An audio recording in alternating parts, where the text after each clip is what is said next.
A gente viu no final da vida, amém, final da vida de Eliyahu Hanavi, que o Elisha pede para ele que ele faça o dobro de milagres. Então aqui a gente vai ver uma sucessão de milagres que o Elisha Hanavi ele fez. O Elisha Hanavi, ele pediu para o Eliyahu que ele pudesse fazer o dobro, que ele ao longo da sua vida conseguisse fazer o dobro de milagres que o Eliyahu fez. Tipo uma brachá. Ele deu para ele. E aí, o primeiro milagre foi que ele conseguiu atravessar de volta o Yarden, jogando o casaco dele. O segundo milagre, então vamos passar hoje para o segundo milagre. Na cidade de Jericó, quem lembra, foi a primeira cidade conquistada por Yoshua. Aquela cidade tinha sido proibido e amaldiçoado quem reconstruísse, mas ela foi reconstruída por Hiel, na época do rei Ahav, e de fato, além do Deus nos livre, todos os filhos dele morreram enquanto ele estava construindo a cidade. Ele foi teimoso e assim ele perdeu todos os seus filhos. Mas a cidade foi reconstruída, ela foi reabitada. Naquela cidade, as pessoas começaram a morrer porque a água estava impura, de algum tipo de veneno. Sabesp não estava fazendo um bom trabalho. Faz a brachá de Sheakol. Baruch. Vai, Adonai, Eloheinu, Melech Haolam, Sheakol, Nia, Bidvaro. Amém? Agora toma bem. Não, sem falar. Depois da brachá não pode falar. E nem amém. Você não diz brachá amém para você mesmo. Eu falei o nome de Hashem, porque quando é para ensinar outra pessoa, você pode falar. Pode.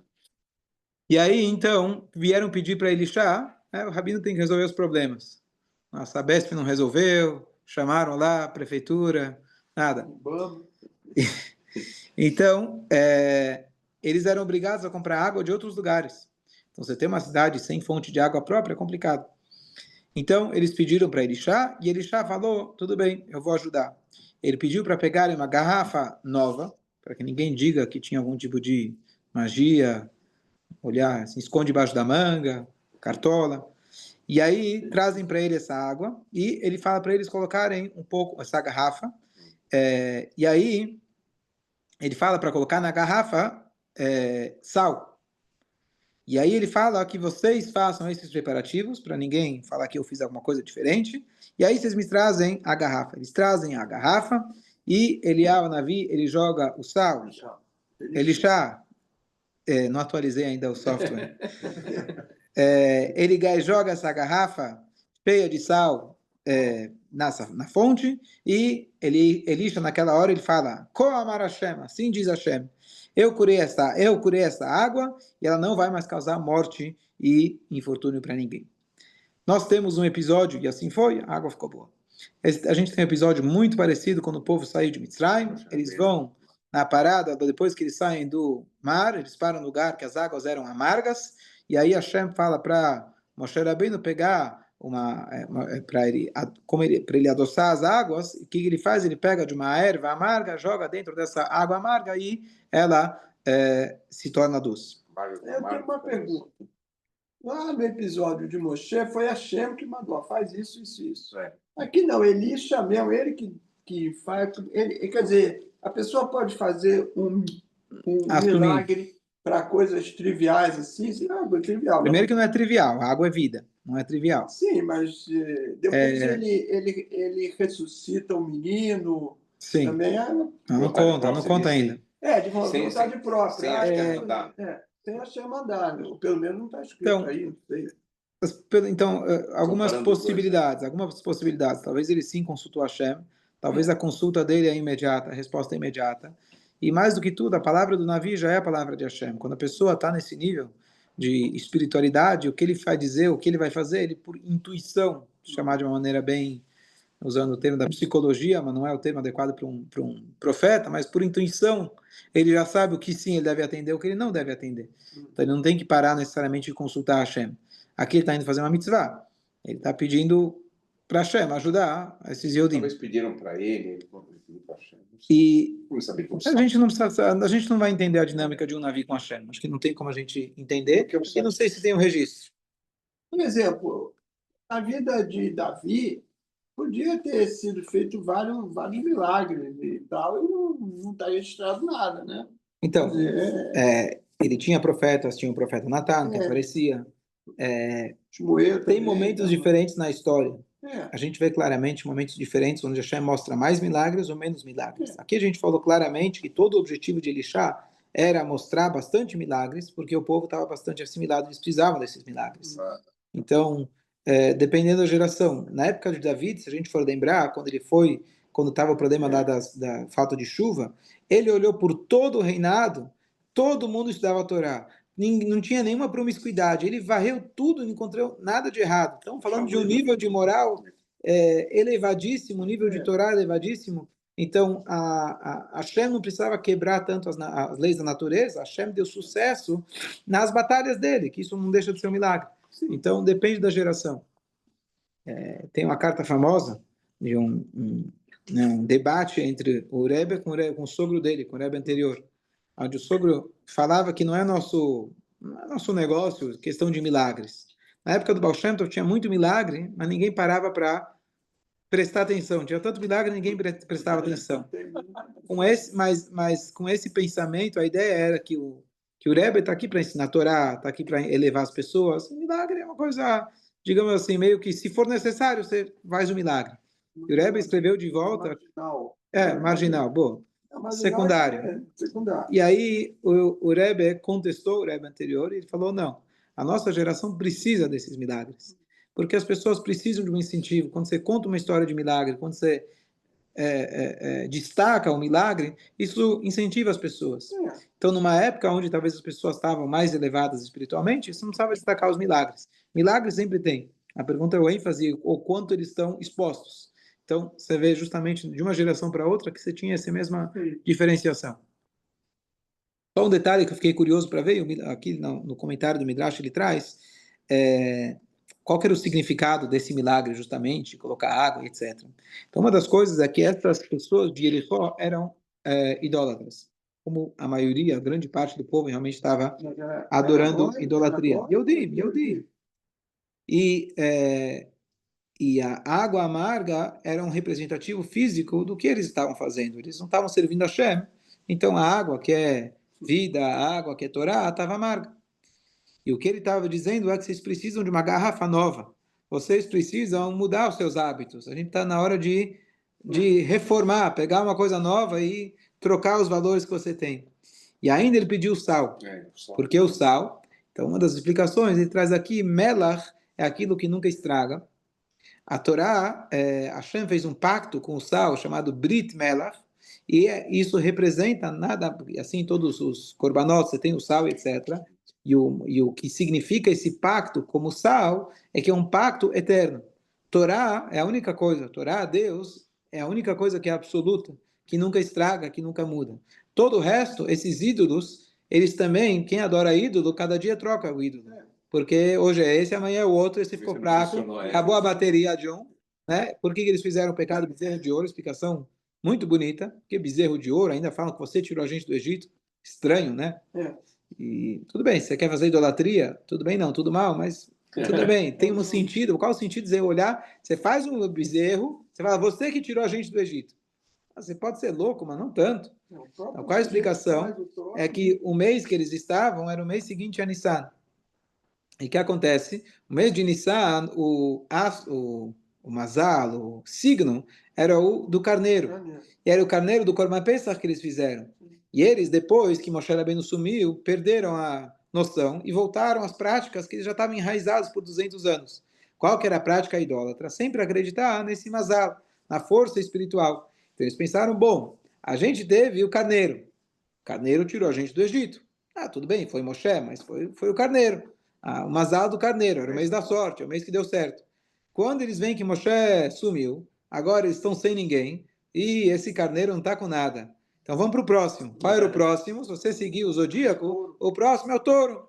Então vamos fazer o touro, vamos servir o touro. Não é que literalmente eles achavam que era o bezerro de ouro, mas eles passam para o próximo. E quantas vezes a gente não faz a mesma coisa?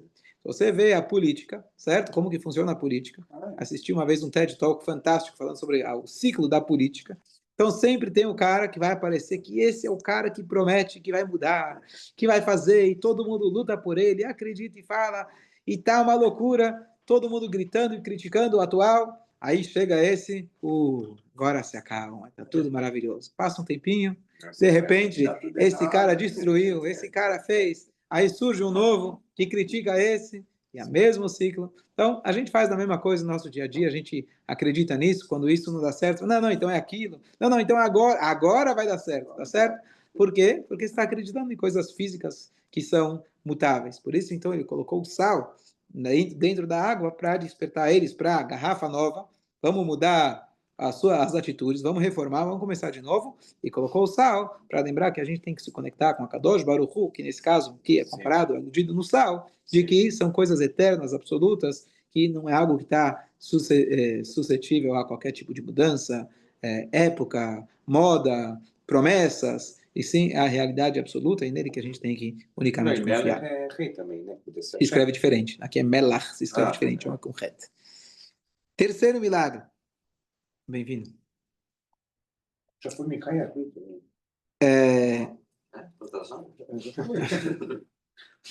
O Elisha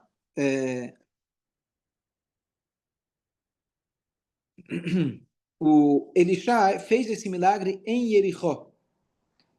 Jericó era uma cidade que justamente ele queria ter visitado. No último dia da vida de Elial, o Elisha acompanhou ele em viagens distantes, mas ele visitou algumas cidades. A gente falou de Betel, a gente falou de Jericó, ele atravessou o Jordão, aquele caminho. Então, Elisha, ele quer, entre aspas, buscar esse lugar onde o Tzadik passou, aonde ele ensinou, e Hashem tinha se revelado para ele queria buscar isso de novo, ele queria captar essa energia, assim por dizer, novamente. Então, ele foi para Jericó, em primeiro lugar. E agora ele vai para o outro lugar, que ele queria também pegar dessa Glushá, que é a cidade de Bet-El. O Betkel. Então, antes, quando ele estava saindo, na verdade, de Jericó, as pessoas de Jericó falharam. E eles falharam numa mitzvah, que a gente já discutiu várias vezes, que é a mitzvah de acompanhar uma pessoa. Especialmente se estamos falando de uma pessoa como o Elisha. Ele está saindo da cidade, ele resolveu teus problemas, brigaram, hasta la vista, certo? Não sei nem se agradeceram, mas eles não acompanharam ele. E quando você acompanha, você dá kavod, você dá proteção física, espiritual, e eles não fizeram isso. E, como consequência, a tragédia que a gente vai contar em seguida, foi um resultado da falha dessa mitzvah, deles terem feito, deles terem deixado de cumprir essa mitzvah. Então ele vai agora para essa outra cidade, Betkel. E naquela cidade era um centro de adoração de ídolos. E era lá justamente que tinha um templo de bezerros. Lembra que o Yeravam tinha colocado? Esse era um dos lugares que estava aquele escreve bezerros, mas um dos bezerros de ouro que que o povo estava adorando. Lá também tinham vários sacerdotes do Baal, por ser um centro de Avodah Zarah, eles estavam lá. E além disso, esses eram zombadores, eles zombavam do profeta, porque se eu sou profeta do Baal, obviamente o profeta de Deus é zombado. E além disso, tinha um grupo de perversos que eles ficaram muito bravos com com Elisha. Por quê? Não, porque nossa parnassá era vender água para eles. Então você resolveu o problema deles, mas você causou problema para nós. Você conhece aquilo que você cria o problema para vender solução, não é? Então, uns ganham dinheiro, né? Uns choram, outros vendem lenços. Um passa pelo desastre, o outro ganha dinheiro vendendo jornal, né? Vendendo manchete. Hoje fazendo selfie, fazendo o videozinho da situação, Deus nos livre, triste do outro. Então isso o que é? É uma falta de emuná muito grande, porque Hashem é o mesmo aquele que deixou as águas amargas, deixou elas doces, agora curou. Não fica preocupado que Hashem vai dar para você uma outra forma de você ter a parnassá. Você quer viver às custas da miséria do outro. Olha como é complicado. Meu pai sempre diz que quando o Mashiach chegar, qual vai ser a parnassá dele? Ele é médico. Então, alguns torcem talvez para o Mashiach não chegar. Vamos perguntar antes ainda. O que ele reza no dia a dia? Falar que tenha muitos doentes? O cara não vem no médico, Não, né? Vem quando precisa. Então, ele É. sempre diz, eu quero que eles venham para dizer que está tudo bem. Certo? Então, quando o Mashiach chegar, ele sempre diz que vai ter que convencer as pessoas que não estão doentes. Que muita gente é hipocondríaco, acha que está doente. Então, você precisa explicar que ele não está mais doente. Acabou. Então, eles estavam bravos com Elishá. Ao invés deles reforçarem a emuná deles, estavam bravos com Elishá. E aí, eles viram, essa uma gangue se junta, e ele vira para o Elishá dizendo, vai embora daqui, seu careca. Por que careca? Ele tinha menos cabelo que o Eliyahu Hanavi. Então, o que acontece? É interessante isso, de que quando a gente se identifica com uma pessoa boa, a gente acaba associando os traços físicos da pessoa com aquele tipo de caráter.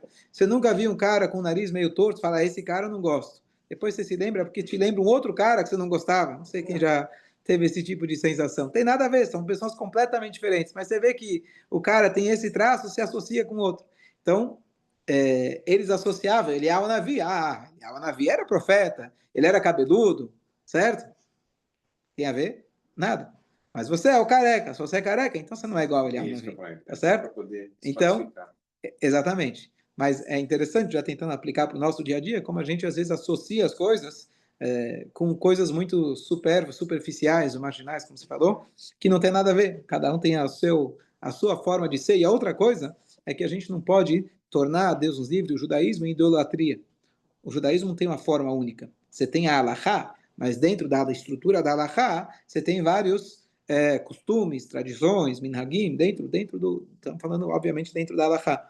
E se você fala, se esse cara não tem a kippá exatamente do mesmo tipo que a minha, esse cara é um pecador. Não existe isso. Tem várias cores dentro do mesmo judaísmo. E esse tipo de julgamento é o julgamento idólatra. Por quê? Porque você fala, a única maneira de servir a Deus é do meu tamanho. Assim como em Sodoma eles faziam, tinha uma cama. E aí, se o cara era muito alto, o que diz o Midrash? Aí ele colocava ele numa cama pequena e cortava as pernas dele. Se o cara era muito baixo, colocava ele na cama grande e esticavam ele. Um Midrash meio bizarro. Mas que isso é uma coisa que a gente faz. Quando você tem Sodom, que Sodom são as mesmas letras de Mossad, que significa uma instituição, você quer nivelar. O que você faz para nivelar? Você corta a cabeça de um, estica a perna de outro. Você quer que todo mundo seja no mesmo modelo. E você tira, na verdade, a individualidade magnífica que Hashem deu para cada pessoa. Cada um tem a sua individualidade, para isso que ele foi criado. E você, às vezes, querendo tornar uma máquina de pessoas, né? Tornar a tua yeshiva, tua escola, tua faculdade, uma máquina de pessoas perfeitas, então você acaba cortando as pernas de um, esticando o outro, e assim por diante. Então isso é idolatria. A mesma coisa a gente faz quando a gente olha para pessoas e você vê que ela não é exatamente do mesmo jeito que eu sirvo a Deus, você já desqualifica ela, por quê? Porque você acha que você é o único perfeito. E tem uma forma única de servir a Deus, que esse é a tua idolatria que você criou. Então esse é o careca que ele fala aqui do Eliyahu Hanavi. Mas depois na Guimarães, o Rabi Akiva também era chamado, né, o careca, não é isso? Não tinha isso. Alguém era chamado de careca, acho que era o Rabi Rabi Akiva? Akiva. Não sei, mas tinha. Eu lembro de careca é que a esposa do Cora falou para ele que ele estava careca, tipo, que cortaram todos os pelos. O Rabi Akiva. Querer. Tá bom? Pesquisa, depois me traz na próxima. Bom, e eles viram e falam para ele, Ale, suba. O que quer dizer suba? Vai para o céu, vai embora. Teu mestre foi, vai junto. Lembrando que eu não sei se eles gostavam tanto do Eliyahu Hanavi. Mas para falar que ele é careca, o Eliyahu Hanavi era bom, depois que ele já não está, talvez serve, certo? E aí... Não queria matá-lo, não? Eles maltrataram ele, maltrataram ele. Elisha, então, ele viu que 42 desses jovens, o Tanakh chama ele de crianças, mas os nossos sábios explicam que eram jovens, não eram crianças. Eles são chamados de crianças por outros motivos, que era como se fosse um apelido deles, mas eles eram jovens, não crianças. Ele viu que 42 desses jovens eram completamente perversos, e assim como Moshe olhou para aquele egípcio e viu que não ia sair ninguém importante deles, assim ele também olhou para eles, e ele amaldiçoa eles com o grande nome de Hashem de 42 letras. Esses 42, eles morrem de uma maneira muito trágica. Aparece lá dois ursos, e esses ursos devoram, eles rasgam em pedaços, Deus os livre, os 42 jovens. Esse foi o terceiro milagre de Elisha. Então, alguns comentários interessantes. A Gemara em Sotá, que a gente estudou há pouco, entre Pesach e Shavuot, fala que o que trouxe, na verdade, essa destruição para 42 crianças, além dos 42 jovens, foram os sacrifícios que Balak ele tinha feito. Lembra que Balak, quando ele estava tentando, ele fez altares. O total deram 42. Os 42 altares que ele fez, isso somou, gerou, entre aspas, mérito, e isso acabou trazendo destruição gerações depois. É isso que a Gemara fala. Ponto número 1. Depois vou voltar para esse ponto. Ponto número 2. A Gemara traz uma discussão. Depois a Gemara fala vários outras condutas negativas que esses 42 jovens eles tinham. E por isso eles mereceram essa pena tão drástica, severa. Não lembro agora os detalhes que a Gemara fala. Por isso que era chamado de crianças. Essas crianças se referem ao modo de comportamento deles que não era adequado. Depois a Gemara fala uma discussão que um sábio ele diz que a floresta já estava lá. O milagre foi que ele fez que viessem ursos. A segunda opinião diz que fala nem urso tinha e nem floresta tinha. Lodubim velo yarot. Isso se tornou uma frase usada para várias coisas. Quando alguém fala uma coisa que não tem nem pé, em português não tem nem pé nem cabeça, então nunca aconteceu. Então você fala não tem nem urso nem floresta. Você voou completamente. Nenhum nem outro tinha. Mas isso a Gemara está enfatizando o milagre. Nes betoch nes, quer dizer, teve os ursos e ainda a floresta também não tinha. Pergunta a Gemara, mas para que tinha a floresta? Se é para fazer milagre, manda 2 ursos e acabou, certo? Então a Gemara responde para não causar medo. Para não causar medo nas outras pessoas. Então o que Urashi explica? Ele fala que, se não me engano, é isso que Urashi fala, que depois que uma vez que eles viram que eles vieram da floresta, as outras pessoas que não foram atacadas falaram, bom, tranquilo, agora eles vai voltar para a floresta, foi embora, virou as costas, vai embora. O Ben Ish Chai explica diferente do Rashi, ele fala que a maneira que isso aconteceu é que a floresta, ela veio, na verdade, encobrir os ursos. Então, as pessoas que estavam em volta não viram os ursos, para não ficarem com medo. Quem não merecia morrer, especialmente aqueles sábios e profetas que estavam acompanhando Elisha, então alunos, eventualmente, para eles não ficarem com medo. Então, Hashem fez de uma maneira mascarada, camuflada, para que eles não ficassem com medo. Então, discussão de quem seria o medo, mas Hashem não faz nenhum milagre à toa. Então, se teve esse milagre, então a floresta que apareceu lá também tinha um propósito, talvez para proteger as outras pessoas. Então, isso que eu estou falando, conforme o Ben Ish Chai, a floresta apareceu, quem morreu a morte foi na floresta, conforme Rashi, é diferente um pouco. Agora, voltando, eu vi uma explicação, é uma possível explicação, que alguém comentou, eu vi um comentário no Dvar Torá, que ele fala o seguinte, de que, estranho, né, Balak ele fez o altar para Deus, e aí ele vai ganhar que 42 crianças vão morrer? Tudo bem, a gente sabe que aquilo que ele fez, ele teve méritos para aquilo que ele fez, de lá saiu Ruth, rei Davi, etc. Mas um dos comentários que eu vi, ele fala que possivelmente essas 42 crianças eram descendentes justamente de Balac, que vieram e se converteram até eventualmente como para o povo judeu. E esses 42 jovens eram descendentes do próprio Balac, dando a mensagem para a gente que quem amaldiçoa, só pode amaldiçoar a si mesmo. Então, de fato, eram do povo de Israel. Foi trágico e eles tinham, ele já tinha seus motivos para fazer isso que ele fez, mas o que veio do Balac, mas veio o Balac e acabou atingindo ele mesmo. Então, essa é uma explicação interessante que eu vi. E só para agora explicar por que eles foram tratados tão severamente, o Elial, a Navi, quando aqueles 3 grupos, os primeiros 2 grupos vieram buscar ele para o rei Ahaziá, a força, ele foi lá e jogou fogo na cabeça deles. Veio fogo do céu e consumiu eles.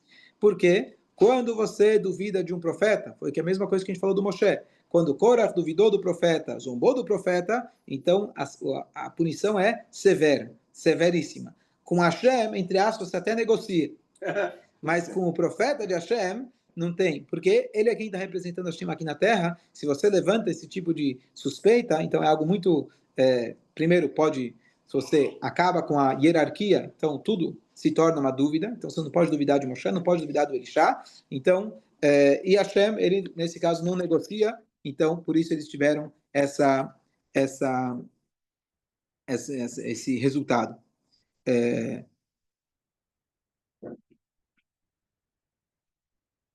Mas, ainda assim, Hashem criticou o Elishá. Curioso como funciona essa dinâmica, Hashem, o profeta, etc. Que depois ele acaba ficando doente porque ele não se esforçou para incentivar eles para fazerem chuva. Então, a gente não entende os caminhos de Hashem, mas sempre olhar com um olhar positivo, e mesmo que ele tinha razão e motivos para isso, mas ainda assim... Quantos milagres ele fez? Quantos, né? São 10 milagres, né? que Hashem, a gente vai ver. Terceiro ele errou, hein? 2 acertou. É. Não é. Não errou,